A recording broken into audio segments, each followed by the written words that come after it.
आज आप जो कुछ भी हैं, आप चाहे माने या ना माने, कहीं न कहीं आपके पितरों के जो कर्म हैं, उनकी वजह से ही आप हैं। उन्होंने जो भी काम करे थे, उससे आपके परिवार में, आपकी पीढ़ियों में जो ग्रोथ होती गई है, उसी से ही आप इस जगह तक पहुँचे हैं। तो आपका फ़र्ज़ बनता है कि आप अपने पितरों के लिए उनके जाने के बाद भी कुछ करें।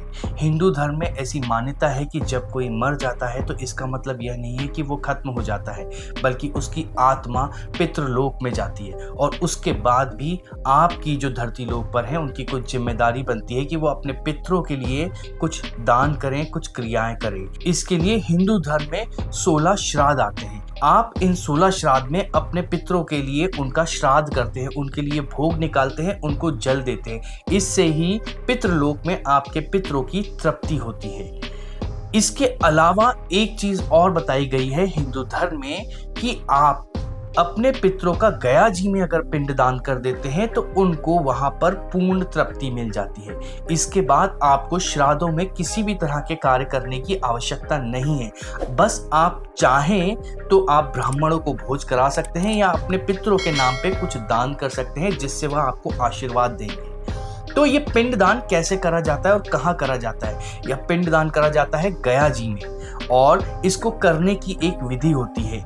यहाँ तक पहुंचा कैसे जाता है, इसको किस तरह से करा जाता है, कैसे पंडों के द्वारा करा जाता है। अगर आप अपने परिवार के उन लोगों का पिंडदान करना चाहते हैं जिनकी मृत्यु हो चुकी है, तो आप इस पिंडदान को कैसे करें, कैसे गया जी तक पहुंचे, किस तरह से आप अपने पंडा से संपर्क करें और पिंडदान की विधि में क्या क्या होता है, कितना खर्चा आता है और किस तरह से पिंडदान को करा जाता है, ये पूरी जानकारी हम आपको इस वीडियो में देंगे। और सिर्फ इतना ही नहीं, कम से कम खर्चे में भी आप पिंडदान कैसे कर सकते हैं और ज्यादा से ज्यादा खर्चा भी आप कितना कर सकते हैं, वो भी आपको जानकारी इस वीडियो के माध्यम से मिल जाएगी। तो आप हमारे साथ बने रहिए। वीडियो को हम अब शुरू करते हैं। वीडियो को आगे बढ़ाने से पहले हमारी आप सभी से एक रिक्वेस्ट है कि आप लोग हमारे वीडियो को तो बहुत ज़्यादा पसंद कर रहे हैं, बहुत ज़्यादा देख रहे हैं, लेकिन इसमें से 84% लोग अभी भी ऐसे हैं जो कि वीडियो तो देख रहे हैं लेकिन उन्होंने हमारे चैनल को सब्सक्राइब नहीं करा है। और अगर आप भी उनमें से एक हैं तो हम आपसे चाहते हैं कि आप हमारे चैनल को सब्सक्राइब करें ताकि हमको धर्म प्रचार में सहायता मिल सके। कहते हैं कि पितरों के लिए जो अंतिम कार्य किया जाता है वो पिंडदान होता है। इस पिंडदान के बाद पितरों को पूरी तरह से तृप्ति मिल जाती है और यह जो कार्य है वो बिहार के गया में किया जाता है और वहां पर पंडा ही आपके पिंडदान की पूजा करवाते हैं। तो फिर आप गया जी कैसे पहुंच सकते हैं? मूलतः हम जानते हैं कि 3 तरह के रास्ते होते हैं, या तो हम रेल मार्ग से वहां पर पहुंचे, या फिर बस मार्ग से पहुंचे, या फिर अगर आप सक्षम हैं और आपके पास समय कम है तो आप हवा के मार्ग से भी वहां पर पहुंच सकते हैं। रेल मार्ग से पहुंचने के लिए सबसे पहला कार्य आप ये करें कि आपके पास में या आपके बच्चे हों या कोई भी ऐसा हो, उससे आप पूछें कि उसके पास में रेलवे की एप्लीकेशन है क्या। उस रेलवे की एप्लीकेशन में आप देखें कि आपको गया जी तक की ट्रेन किस तरह से मिल पा रही है आपके शहर से। अभी 16 श्राद्ध चल रहे हैं, अगर आप अभी प्लान कर रहे हैं तो थोड़ा मुश्किल है आपके लिए आपको ट्रेन में रिजर्वेशन मिल पाए। वैसे तो आप चाहें तो जर्नल में भी जा सकते हैं, लेकिन भीड़ बहुत होती है, आप परेशान हो सकते हैं। अगर आपके पास व्यवस्था नहीं है तो आप जर्नल में भी जा सकते हैं, लेकिन अगर आप व्यवस्था कर सकते हैं तो आप रिजर्वेशन करके ही जाएं। आपको इस ऐप पर देखना है कि आपके शहर से गया जी तक के लिए ट्रेन मिल रही है या नहीं मिल रही है, और अगर आपको नहीं मिल रही है तो आप टुकड़ों में भी ट्रेवल कर सकते हैं। रेल मार्ग में पटना एक मुख्य स्टेशन है जो कि गया जी के सबसे पास में है और भारत के कई सारे राज्यों से ट्रेन वहां तक पहुंचती है, और उसके बाद आप चाहे तो पटना से भी गया जी ट्रेन या फिर बस मार्ग से पहुंच सकते हैं। पटना तक के लिए आपको आराम से, आप चाहे तो नई दिल्ली से, मुंबई से, चेन्नई से, इन सभी जगह से आपको ट्रेन मिल सकती है। महाबोध एक स्पेशल ट्रेन है जो कि इन सभी जगह से रोज पटना के लिए चलती है। आपको आराम से इसमें रिजर्वेशन मिल सकता है, और अगर नहीं भी मिलता है तो आप टुकड़ों में ट्रेवल कर सकते हैं। वहीं अगर आप सड़क मार्ग से ट्रेवल करना चाहते हैं तो आपको गया जी तक आराम से कई सारी बसें मिल जाएंगी, और इसके अलावा आप चाहें तो आपके खुद के साधन से भी गया जी तक आराम से पहुंच सकते हैं। कई सारे शहरों से गया जी तक के लिए बहुत अच्छे रास्ते बने हुए हैं, तो आपको किसी भी तरह की असुविधा नहीं होगी और आप सड़क मार्ग से भी गया जी तक अपने साधन से या फिर बस के साधन से भी पहुंच सकते हैं। अगर आप हवाई मार्ग से गया जी पहुंचना चाहते हैं तो आप पहुंच सकते हैं, क्योंकि गया जी में भी एक अंतरराष्ट्रीय स्तर का हवाई अड्डा है। इसके अलावा आप चाहे तो पटना तक पहुंच सकते हैं और पटना से आपको आसानी से टैक्सी या बसें मिल जाएंगी जो कि आपको गया जी तक पहुंचा देंगी। अगर आप गया जी में पिंडदान करना चाहते हैं और आपको गया जी के बारे में कोई भी जानकारी नहीं है तो भी आपको निश्चिंत रहना है, क्योंकि जैसे ही आप स्टेशन से बाहर उतरेंगे वहां पर आपको मे आई हेल्प यू नाम की एक डेस्क मिल जाएगी।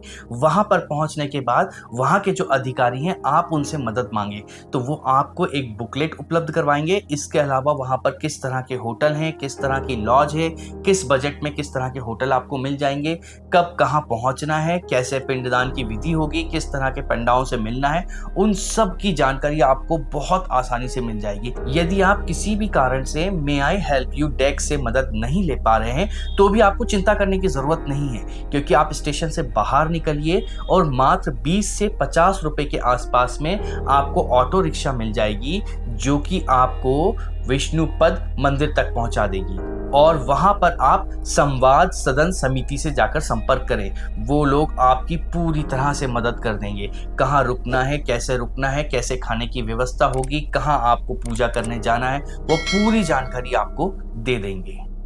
अब आपको गया जी में रुकना है ताकि आप नहा धोकर तैयार होके फिर पिंड के लिए जा सके।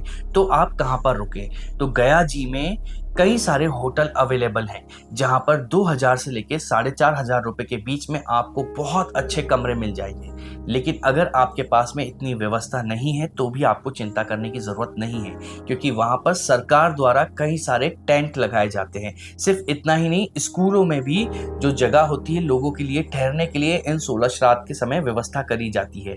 और आप जिस पंडा के पास जा रहे हैं, जो पंडा आपकी पूजा करेगा, अगर आप उस पंडा से भी संपर्क करते हैं तो वह पंडा भी आपको रुकने की व्यवस्था करवा देगा। इसके अलावा अगर आप संवाद सदन से संपर्क करते हैं तो वो आपको रुकने की अच्छी व्यवस्था कर देंगे, जिसमें एक बहुत ही छोटा शुल्क आपको उनको देना होगा। और रही बात खाने की और बिस्तर की, तो वह आपको गैस, चूल्हा, बर्तन इत्यादि चीजें भी उपलब्ध करवा देंगे। बस आपको उसका बहुत ही कम शुल्क देना पड़ेगा। स्टेशन पहुंचने के बाद आप पूजा स्थली तक कैसे पहुंचें, इसके लिए बहुत ही सरल तरीका है। आप स्टेशन से बाहर निकलें, वहां पर आपको कई सारे ऑटो मिल जाएंगे और आपको जिस जगह पहुंचना है वहां पर एक साइन बोर्ड भी लगा होगा जहां पर अलग अलग जगहों का स्टेशन से क्या किराया है वो लिखा होगा। आप वहां पर पढ़ सकते हैं और ऑटो वालों को वही आप किराया दें। ऑटो वाले आपसे कभी भी ज़्यादा पैसा वहां पर नहीं मांग सकते, और अगर मांगते हैं तो इसकी आप शिकायत भी कर सकते हैं, आपको पहले से ही शुल्क पता है। इसके अलावा वहां पर प्रीपेड टैक्सी भी मिल जाएंगी और वहां पर बसें भी चलती हैं, आप उसके माध्यम से भी वहां तक पहुंच सकते हैं। फिर भी अगर आपको कोई समस्या आए तो वहां पर सरकारी विभाग के लोग बैठे होते हैं, आप उनसे सहायता ले सकते हैं। वहां के लोग आपकी बहुत ही जल्द बहुत ही अच्छी सहायता करेंगे। पिंडदान विशेष तरह के पंडा ही करते हैं और गया जी में कई सारे पंडा हैं। आपके अपने पंडा कौन से हैं, क्योंकि आपकी पीढ़ियों से अगर गया जी जा रहे हैं लोग बाग तो वह एक विशेष पंडा के पास ही जा रहे हैं और उनके पास में ही आपके पूर्वजों का पूरा लेखा जोखा है। अगर आपको इस बारे में पता है तो आप अपने पंडा से ही संपर्क करके और वहीं पिंडदान करें। लेकिन अगर आपको नहीं पता है तो आप किस तरह से पंडा से संपर्क करें और वहां पर पिंडदान करें, उसके लिए आप जैसे ही गया जी पहुंचे तो वहां पर आपके प्रदेश के जो पंडा हैं उनसे आप संपर्क करें और वहां पर आप पोथी में देखें कि आपके पूर्वजों के नाम वहां पर उपलब्ध हैं या नहीं। आपको आपके पूर्वजों के नाम जिस भी पंडा के पास में मिल जाते हैं, आप उस पंडा के पास में पिंडदान करवा सकते हैं। यदि आपको नहीं मिलते हैं तो आप अपनी अभी से भी किसी भी पंडा के पास शुरुआत कर सकते हैं। वहां पर पोथी में आप अपने पूर्वजों का लेखा जोखा लिखवाना शुरू कर दें और उन्हीं पंडा के पास से ही पिंडदान करने की शुरुआत कर दें। आप इस बात का विशेष ध्यान रखें, वहां पर कई सारे ऐसे लोग भी हैं जिनको सरकार ने अधिकृत नहीं करा है, वह लोग भी आपसे पिंडदान करवाते हैं। इस तरह से पिंडदान करना सही नहीं है। आप सरकार द्वारा अधिकृत पंडा से ही पिंडदान करवाएं। इसके लिए आपके पास जब लोग वक्त आए कि हम आपको पंडा के पास लेके जा रहे हैं जो कि पिंडदान कर देंगे, इस तरह के एजेंट आपको स्टेशन पे या बस स्टैंड पे या आपको रास्ते में कई सारे मिल जाएंगे। तो आप सतर्क रहें। उनसे आप पहले पूछें कि जो सरकार द्वारा आपको आई कार्ड दिया गया है, पहले आप हमें वह दिखाएं। अगर वो आई कार्ड दिखाते हैं तो ही आप अपने प्रदेश के पंडा के पास में पहुंचें। यदि वो आपको नहीं दिखाते हैं तो आप ऐसे पंडा से पिंडदान नहीं करवाएं, क्योंकि आपके साथ में फ्रॉड भी हो सकता है। अब बात यह आती है कि पिंडदान में आखिरकार खर्चा कितना लगता है।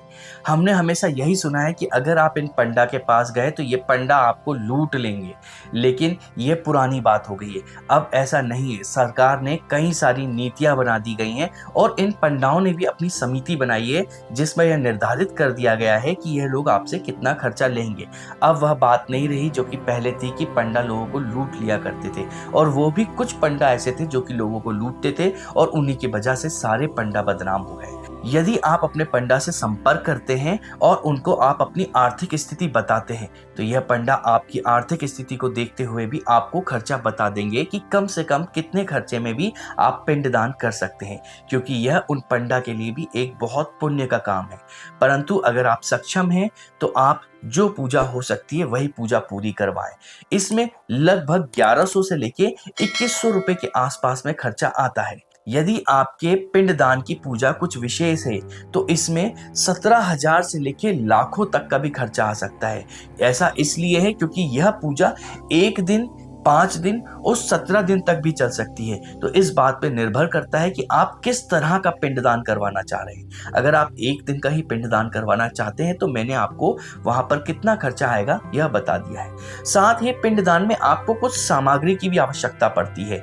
वह सामग्री आप जिस पंडा के पास में आप उनके पास में पहुंचे तो वही आपको उस दुकान तक पहुंचा देंगे जहां से आप वो सामग्री खरीदें। तो इससे आप पंडा के पहचान वाली दुकान पर जाएंगे तो वहां पर आपको एक निर्धारित मूल्य में ही बहुत ही अच्छे रेट में ही आपको वह सामग्री मिल जाएगी। आपको घबराने की जरूरत नहीं है। अगर आप सतर्क रहते हैं तो गया जी में आपको कोई भी नहीं लूट सकता। अब बात यह आती है कि आप गया जी तक पहुंच ही नहीं सकते, लेकिन आपके पितरों में बहुत ज्यादा श्रद्धा है और आप पिंडदान करवाना ही चाहते हैं। तो ऐसे में आप क्या करें? उसके लिए भी बिहार गवर्नमेंट ने एक व्यवस्था चलाई है, ई पिंडदान। आप ई पिंडदान के माध्यम से भी पिंडदान कर सकते हैं। वहां पर ई पिंडदान नाम का ऑप्शन मिल जाएगा। उस ऑप्शन पे आप क्लिक करें, अपने फॉर्म को भरें और जो उनकी शुल्क राशि है उसको जमा करके आप ई पिंडदान भी कर सकते हैं।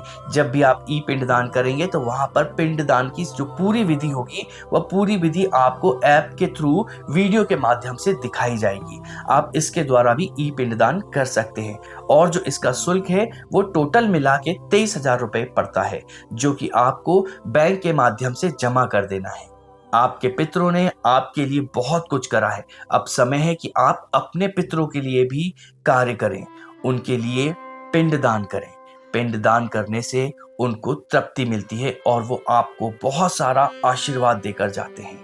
यह वीडियो अगर आपको पसंद आया हो तो इस वीडियो को लाइक करें, अपने साथियों के साथ में शेयर करें और इस चैनल को सब्सक्राइब जरूर करें, क्योंकि इससे हमें धर्म प्रचार में प्रोत्साहन मिलता है।